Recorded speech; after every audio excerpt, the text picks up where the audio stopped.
ஜெய் ஸ்ரீ மாத்திரை நமக. ஜெய் குருதேவ், ஜெய் குரு பரசுராம். நமஸ்காரம். நான் கரூர்ல இருந்து வல்சலா பணிக்கர், பிரசன்ன ஜோதிடர். இன்னைக்கு நம்ம கார்த்திகை மாத பலன்கள் தனுசு ராசிக்கு எப்படி இருக்குன்னு பார்க்க போறோம். இந்த கார்த்திகை மாதம் எப்ப பிறக்குது அப்படின்னா 16/11/2025 மதியம் 1:35 அஸ்த நட்சத்திரத்துல இந்த மாதம் வந்து பிறக்குது. இந்த மாதம் வந்து இப்ப நான் சொல்றது வந்து திருக்கணிதப்படிங்க. மாதத்தை பொறுத்த வரைக்கும் தனுசு ராசிக்கு எப்படி இருக்கும் அப்படின்னா நிறைய மாற்றங்கள் இருக்கு. 12ஆம் இடத்துல 4 கிரகங்கள் இருக்கு. அதாவது 12ஆம் இடம் அப்படிங்கிறது விரயஸ்தானம். சோ அதனால வந்து நிறைய காசு பணம் வருது, சூப்பர் அப்படின்னு நான் சொல்ல மாட்டேன். 12ஆம் இடம் விரயஸ்தானத்துல ஒரு கிரகங்கள் இருக்கும்போது 6ஆம் இடத்தையும் பார்க்கும். சோ அதனால ஒவ்வொரு விஷயமும் ஒவ்வொரு செகண்டும் யோசிச்சு நிறுத்தி நிதானமா இருக்கணும். பொதுவாகவே வந்து பாத்தீங்கன்னா தனுசு ராசிக்கு சில காலங்கள் வந்து கொஞ்சம் போன மாசமும் சரிவரா இருந்திருக்காது. இருந்தாலும் இந்த மாசமும் நிறுத்தி நிதானத்தை கடைபிடிக்கணும். 12ஆம் இடத்துல கிரகங்கள் இருக்கு. செவ்வாய் ஆட்சி பெற்றிருக்காரு. அவர் உங்களுக்கு பஞ்சமாதிபதி. ஆனா செவ்வாயினால பெரிய லெவல்ல பிரச்சனை வராது. ஆனா சுக்கிரன் 6 குடைவர். அவரு 6ஆம் இடத்தை பார்த்து 12ஆம் இடத்துல வராரு. விரய ஸ்தானாதிபதி வராரு. கடன் ரீதியா நிறைய நெருக்குதல்களை உண்டு பண்ணும். இந்த மாதம் வந்து உங்களுக்கு யாருக்காவது கடன் இருந்தா சொல்லுங்க, நான் அந்த பரிகாரம் சொல்றேன். கடன் ரீதியா நிறைய பிரச்சனைகளை எதிர்கொள்ற மாதிரி வரும். ஒரே ஒரு விஷயங்க, தனுசு ராசிக்காரங்களுக்கு ஏன் எப்பவுமே அதிகமா பிரச்சனை வந்துட்டே இருக்கு அப்படின்னா, இந்த தனுசு ராசிக்காரங்க வந்து எப்பவுமே எல்லாத்தையும் சமாளிக்கக்கூடிய திறமையான ஆட்கள். சோ அதனால கடவுளா பார்த்து ஒரு பிரச்சனை முடியறதுக்குள்ள அடுத்ததை கொண்டு வந்து திணிச்சிடறாரா என்னன்னு தெரியல. நான் வந்து உங்களை கஷ்டப்படுத்துறதுக்கு சொல்லல. பட் ஆனா ஒரே ஒரு விஷயம், இதுல இருந்து நீங்க வெளியில வரணும்னா தெய்வ வழிபாடு பண்ணுங்க. உங்களுக்கு இஷ்ட தெய்வ வழிபாடு பண்ணிக்கோங்க. உங்களுடைய ராசி அதிபதிக்கு எது அதாவது அதிர்ஷ்டமான கடவுளோ அதாவது உங்க ஜாதகத்துல இருக்கும் இல்லையா 9ஆம் அதிபதி, அதை நினைச்சு அந்த தெய்வத்தை கும்பிடுங்க. இது பண்ணும்போது என்னன்னா நமக்கு அந்த சங்கடங்களை வந்து மேற்கொள்ளும் போது உங்களுக்கு ஈஸியா போயிடும். மற்ற ராசிகளா இல்லாம ஏன் தனுசு ராசிக்கு இவ்வளவு தூரம் நான் சொல்றேன் அப்படின்னா, ஏதாவது சனி வந்து உங்களுடைய ராசியை பாக்குறாரு. இப்பதான் வந்து இந்த 7.5 சனி முடிச்ச மாதிரி இருக்கும். ஆனா அதுக்குள்ளேயே வந்து 4ஆம் இடத்துல உங்க ராசிக்கு 4ஆம் இடத்துல அர்த்தாஷ்டமத்து சனி இருக்கு. சனி எப்பெல்லாம் சந்திரனை பாக்குதோ அப்ப எல்லாமே பிரச்சனைகள் தான் மேற்கொள்ளணும். அதாவது நமக்கு வர வேண்டிய பணம் வராம போயிடும். அதே மாதிரி நமக்கு கொடுக்க வேண்டிய பணத்தை பிச்சு எடுப்பாங்க. அது மாதிரி பிரச்சனைகள் வந்து ஒரு பக்கம் கிடையாது, 4 பக்கமும் வரும். நமக்கு மூவ் ஆகுறதெல்லாம் அப்படியே ரொம்ப ஸ்லோவா இருக்கும். வேலைகள் எல்லாம் அதே மாதிரி இறுக்கம் வந்துடும், மன கஷ்டங்கள் வந்துடும். இதை தவிர்க்கிறதுக்கு உங்களுடைய நட்சத்திரம் எந்த நட்சத்திரமோ அந்த நட்சத்திரத்துல அதாவது ஒருத்தருக்கு சாப்பாடு வாங்கி கொடுங்க. மாசத்துக்கு ஒரு டைமோ அல்லது 3 மாசத்துக்கு ஒரு டைமோ வந்து என்ன செய்யுங்க, சாப்பாடு வாங்கி கொடுங்க. ஒவ்வொரு சனிக்கிழமையெல்லாம் வாங்கி கொடுக்க வேண்டாம், ஒரே ஒரு டைம். ஆனா நீங்க போயிட்டு ஒருத்தர் உண்மையாலுமே ரொம்ப பசியா இருக்காரு அப்படின்னா அவர் பிரியாணி கேட்டா கூட வாங்கி கொடுத்துருங்க. ஆனா ஒருத்தருக்கு வாங்கி கொடுங்க போதும்.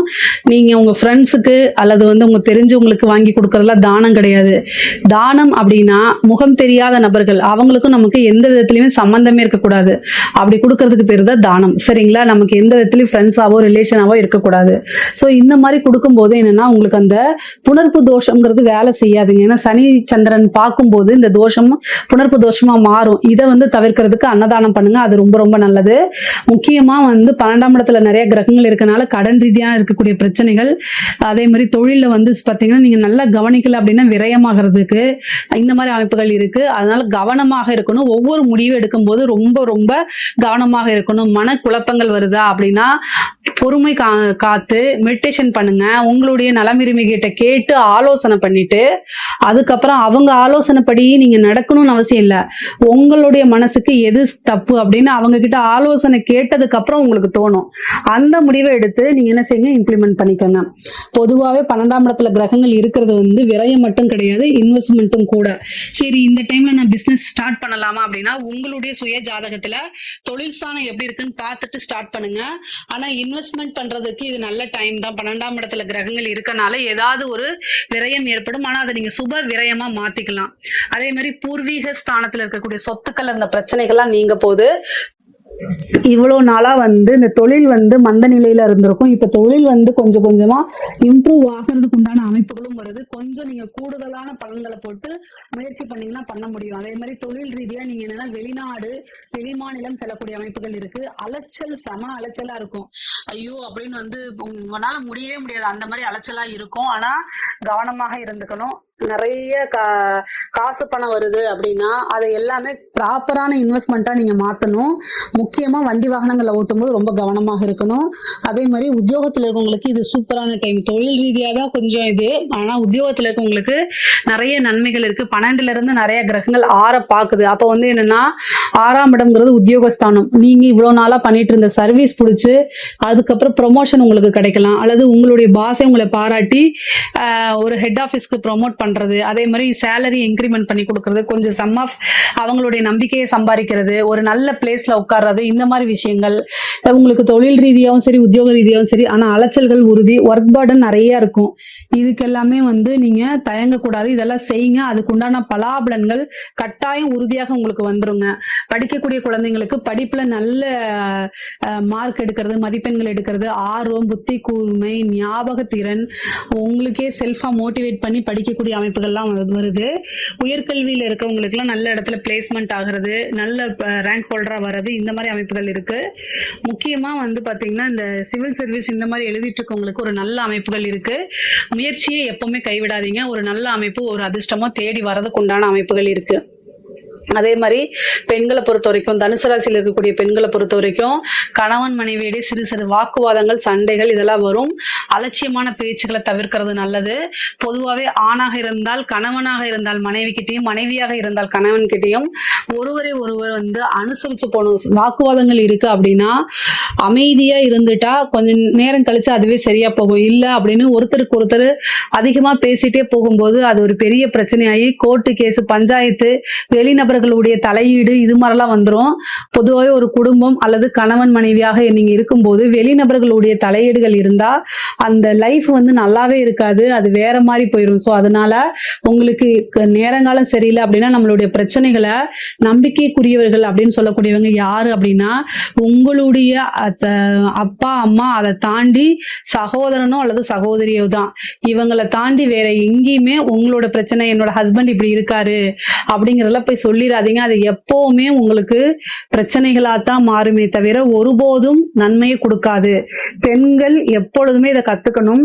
முக்கியமா 12ஆம் இடத்துல கிரகங்கள் இருக்கும்போது வெளிநாடு, வெளிமாநிலம், வெளியூர் பிரயாணங்கள் போது உங்களுடைய லொகேஷனை ஷேர் பண்ணிட்டு போங்க. கல்யாணம் ஆனவங்களா இருந்தா உங்க ஹஸ்பண்டுக்கும், கல்யாணம் ஆகாத பெண்களா இருந்தா உங்களுடைய பேரண்ட்ஸுக்கும் நீங்க எங்க போறீங்கன்னு லொகேஷனை ஷேர் பண்ணிட்டு போங்க. எத்தனை மணிக்கு வருவீங்க அப்படிங்கறதெல்லாம் சொல்லிட்டு போங்க. முக்கியமா சோசியல் மீடியாக்கள்ல வந்து இந்த இன்ஸ்டாகிராம், ஃபேஸ்புக்ஸ் இந்த மாதிரி விஷயங்கள், சாட்டு இந்த மாதிரி இதுல எல்லாம் வந்து போய் சிக்கிக்காதீங்க. ஒரு மனக்கவலையா இருக்கு, ஒரு ரிலாக்ஸா இருக்கமா, ஒரு 2 ரீல பார்த்தோமா அப்படிங்கறதோட வந்துடணும். அறிமுகம் இல்லாத நபர்கள் கிட்ட போய் நீங்க சேட் பண்றது, தேவையில்லாத ஆப்ஸை டவுன்லோட் பண்ணி அவங்க கிட்ட சேட் பண்றது, இந்த மாதிரி விஷயங்களை தவிர்க்கிறது ரொம்ப நல்லது. இல்லைன்னா அது உங்களுக்கு படும் பாதகத்துல கொண்டு போய் தள்ளிடும். ஏன்னா உங்களோட ராசிக்கு பாதகாதிபதி புதன், அவர் 12ஆம் இடத்துல வந்துட்டு 6ஆம் இடத்தை பாக்குறாரு. தேவையில்லாத அவமான, அசிங்கங்கள் இதெல்லாம் வந்துடும். அதனால ரொம்ப கவனமா இருக்கணும். தப்பே செய்யலைனாலும் ஏதாவது ஒரு சின்ன விஷயங்கள் நீங்க அதாவது ஒரு கேர்லெஸ்னால தேவையில்லாத அவமானங்களுக்கு ஆளாகிற மாதிரி இருக்கும். அதனால கவனமாக இருங்க. ஹெல்த் ரீதியான பிரச்சனைகளை ரொம்ப ரொம்ப கவனமாக இருக்கணும். வண்டி வாகனங்கள்ல போகும்போது ரொம்ப கவனமாக இருங்க. தனுசு ராசிக்கு 4ஆம் இடத்துல சனி இருக்கு. அதனால வண்டி வாகனங்கள்ல முக்கியமா இரவு வேலையில நீங்க வண்டி ஓட்டும் போது உங்களுக்கு மைண்ட் சரியில்லைன்னா தயவு செய்து நீங்க ஓட்டாதீங்க. பஸ்ல போங்க, கார்ல போங்க, ட்ரெயின்ல போங்க. ஆனா நீங்க செல்ஃப் டிரைவ் பண்ணாதீங்க. ஏன்னா மனசு சரியில்லை அப்படின்னா பாதிக்கப்படுறது நீங்க மட்டும் கிடையாது, ஆப்போசிட்ல வரவங்களும் சேர்ந்து பாதிப்பாங்க. அதனால விட்டுருங்க. இல்ல உங்களுக்கு மனக்குழப்பங்களா இருக்கு அப்படின்னா நீங்க எங்கேயுமே வெளியில போகாம வெயிட் பண்ணுங்க. இல்ல நீங்க பிசினஸ் விஷயமா அல்லது ஒரு உத்தியோக விஷயமா நீங்க வந்து போய் தான் ஆகணும், ஒரு ப்ரெஷர்ல இருக்கீங்க, போய் தான் ஆகணும் அப்படின்னா ஆக்டிங் டிரைவரை போட்டுட்டு போங்க. நீங்களா செல்ஃப் டிரைவ் பண்ணாதீங்க. கூடுதலா வந்து பாத்தீங்கன்னா இரவு நேரத்துல நீங்க டிராவல் பண்றதை அவாய்ட் பண்றது ரொம்ப நல்லது. ஆனா ஒரு நம்ம வந்து வளர்ச்சிக்கு வந்து எந்நேரமும் பார்க்க முடியாது. இரவு பகல் பார்க்காம உழைச்சிட்டு இருக்கீங்க அப்படின்னா ஆக்டிங் டிரைவரை பண்ணுங்க, போட்டுட்டு நீங்க வந்து கார்ல போங்க, அல்லது வந்து ஒரு பஸ்ஸை புக் பண்ணுங்க, ட்ரெயினை புக் பண்ணி போங்க, ஃபிளைட்ல போங்க, இந்த மாதிரி போங்க. அப்போ ஓரளவு உங்களுக்கு இந்த கெட்ட விஷயங்கள்லாம் தவிர்க்கப்படுங்க. முக்கியமா இந்த அரசாங்கத்துறையில வேலை பார்க்குறவங்க ரொம்ப ரொம்ப ஜாக்கிரதையா இருக்கணும். 6ஆம் இடத்துல இருக்கனால பனிஷ்மெண்ட் கிடைக்கிறதுக்கு வாய்ப்புகள் இருக்கு. அதனால உயர் அதிகாரிகள் நெருக்குதல்கள் உண்டு பண்றாங்க, இல்ல பிரச்சனைகளை கொடுக்குறாங்க அப்படின்னா நீங்க அமைதியா மெடிக்கல் லீவ் போட்டு போறது ரொம்ப நல்லது. இல்ல அப்படின்னா அதை கையாளணும். நீங்க தைரியமா இருந்து ஃபேஸ் பண்ண கத்துக்கங்க. இல்லைன்னா பனிஷ்மெண்ட் ஆவீங்க. அவங்க சொல்றாங்களேன்னு ஒரு விஷயத்த செஞ்சா, உயர் அதிகாரி சொன்னாருன்னு செஞ்சா அவங்க கை கழுவிட்டு உங்களை காமிச்சிட்டு போயிருவாங்க. நீங்க போய் வேலை இழந்துட்டோ அல்லது நீங்க கோர்ட்டு கேஸ்ன்னு அலைஞ்சுக்கிட்டு இருக்கணும். அதெல்லாம் தேவையில்லாதது. அதனால கூடுதலான கவனம் தேவை. அதே மாதிரி அரசியல்வாதிகளுக்கு ரொம்ப ரொம்ப நல்லா இருக்கு. 12ஆம் இடம் விரயமா இருந்தாலும் 6ஆம் இடம்ங்கும் போது பொதுமக்களுடைய சப்போர்ட். பொதுவாகவே சனி உங்களுடைய ராசியை பார்க்கும் போதே பாத்தீங்கன்னா பொதுமக்களுடைய சப்போர்ட் அளவில்லாம கிடைச்சிரும். திடீர்னு ஒரு நல்ல வாய்ப்புகள், ஒரு பதவிகள் கிடைக்கிறதுக்கு உண்டான அமைப்புகள்லாம் இருக்கு. நல்ல மீடியா ஃப்ரேம் உங்களுக்கு கிடைக்கும். 6ஆம் இடம் அப்படிங்கும்போது அரசியல்வாதிகளுக்கு அது ரொம்ப நல்லது. சர்வீஸ் அப்படிங்கக்கூடிய இடத்தை குறிக்கிறதுனால அது நீங்க போய் பொதுமக்கள் கிட்ட மக்களோட மக்களா நின்று போகக்கூடிய அமைப்புகள், பெரிய லெவல்ல உங்களுக்கு ரீச் கிடைக்கிறது, மீடியா சப்போர்ட் கிடைக்கிறது, கட்சி தலைமையிடம் உங்களை பாராட்டுறது, அங்கீகாரம் கொடுக்கிறது, ஒரு பொறுப்பை வகிக்கிறது, இந்த மாதிரி விஷயங்கள்லாம் நல்ல டெவலப் ஆகும். அரசியல்வாதிகளுக்கு, கலைத்துறை சார்ந்தவங்களுக்கு இது ஒரு சூப்பரான டைம் தான். முக்கியமா இந்த கோர்ட்டு கேஸ் பிரச்சனைகள் இருக்கவங்களுக்குலாம் இதுல வழக்குகள்ல வெற்றி கிடைக்கிறதுக்கு உண்டான அமைப்புகள் இருக்கு. நிறைய பேர் இந்த கலைத்துறை சம்பந்தப்பட்டவங்க இந்த டைமை யூஸ் பண்ணிக்கோங்க. காசு பணத்தை குவிக்கக்கூடிய டைம் தான். அரசியல்வாதிகளுக்கும் ரொம்ப ரொம்ப நல்லா இருக்கு. பொதுவாகவே தனுசு ராசிக்காரங்களுக்கு நிறுத்தி நிதானமா ஒரு விஷயத்தையும் எடுத்து முடிவுகளை எடுக்கும் போது பொறுமையை கையாண்டாலே இந்த மாசம் வெற்றிகரமான மாசமா தான் இருக்கும். இதுல ஏதாவது சந்தேகங்கள் இருக்கு அப்படின்னா கமெண்ட்ஸ்ல கேளுங்க. கட்டாயம் நான் ஆன்சர் பண்றேன். நம்மளுடைய சேனலை லைக் பண்ணுங்க, ஷேர் பண்ணுங்க, சப்ஸ்கிரைப் பண்ணுங்க. நன்றி, வணக்கம்.